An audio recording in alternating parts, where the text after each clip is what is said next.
parts. It's going to be the acronym. Actually, each letter of Cornell Way means something of the entire note processing, the note-taking process. We're going to go over the template really quickly, do an example lesson just to kind of feel how you go through these Cornell notes and use it as an actual learning tool.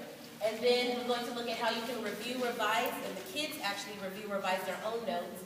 And then we're going to look at the grading checklist, how you can actually take a grade on their Cornell notes. So it kind of makes them accountable for what they're taking in class, how they're taking the notes, and how they're teaching them. So the first part is going to be the acronym. And I'm not going to read through all of this.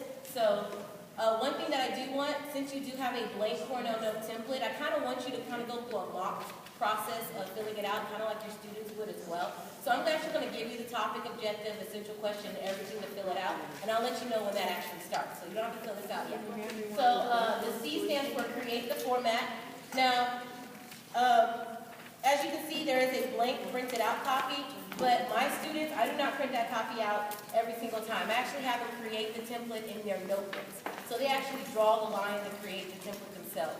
So I don't have to waste paper or, like make copies or anything. So create the template, organize your notes, make sure that they're putting the things in the right area, in the right boxes, so forth and so forth.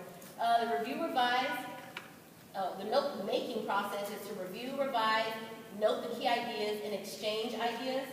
And then the interacting, actually using your notes as a learning tool. You can link the learning when you create the summary, and then using it as a learning tool, you can actually have them quiz each other.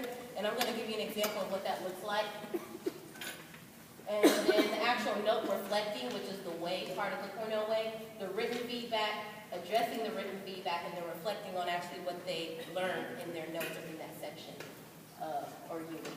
So as you can see, the top of your paper, you have the Avid symbol over there. Here's your topic and objective in the middle, and then the name, class, period, and date. And even though I tell them, yes, it's in your binder, yes, it's your paper, and I know it's your paper, sometimes I'll ask them to take it out, and we'll do like, send it around the class until I tell you to stop, and whoever paper you have, you're going to grade. So having their name and class, period, and date is a really good thing to have, especially if you plan on having them take it out and maybe take it home and work on them and then grade them that way.